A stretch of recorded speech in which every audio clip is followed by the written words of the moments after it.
এই তো এই নাস্তার রেসিপিটা আমি খুব সহজে 1 মিনিটও লাগবে না, মানে বানিয়ে দেখাবো। তো এটা আমি কি করে বানাচ্ছি তো আপনাদের দেখাতে আমি একটা ডিম নিয়েছি।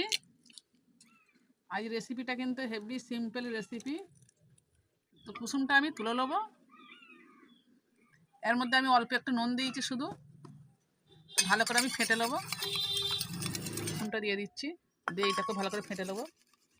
হয়ে গেছে। তো এবার আমি এই বিস্কুটের এই বিস্কুট মেরি বিস্কুট নিয়েছি। তো এর মধ্যে আমি এই অল্প একটু ধনে পাতা দিয়েছি, আর কিচ্ছু দেবনি।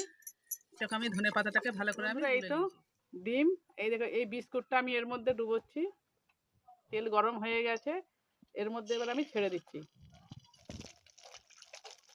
এবার আমি অন্য পিঠটা ডুবিয়ে তুলে উল্টে দিচ্ছি। তো এরম ভাবে আমি সব কটাই করে দিচ্ছি। সব কটা বিস্কুট আমার ভাজা হয়ে গেছে। দেখুন কত সুন্দর। চায়ের সঙ্গে কিন্তু খেতে কিন্তু খুবই ভালো নাস্তাটা।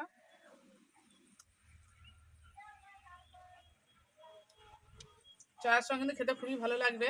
খেতে কিন্তু খুব সুন্দর লাগছে। ডিম আর বিস্কুট একসঙ্গে পড়েছে তো খেতে সেরকমই লাগছে। তো আজকের মতো আমি ভিডিওটা এখানে শেষ করছি।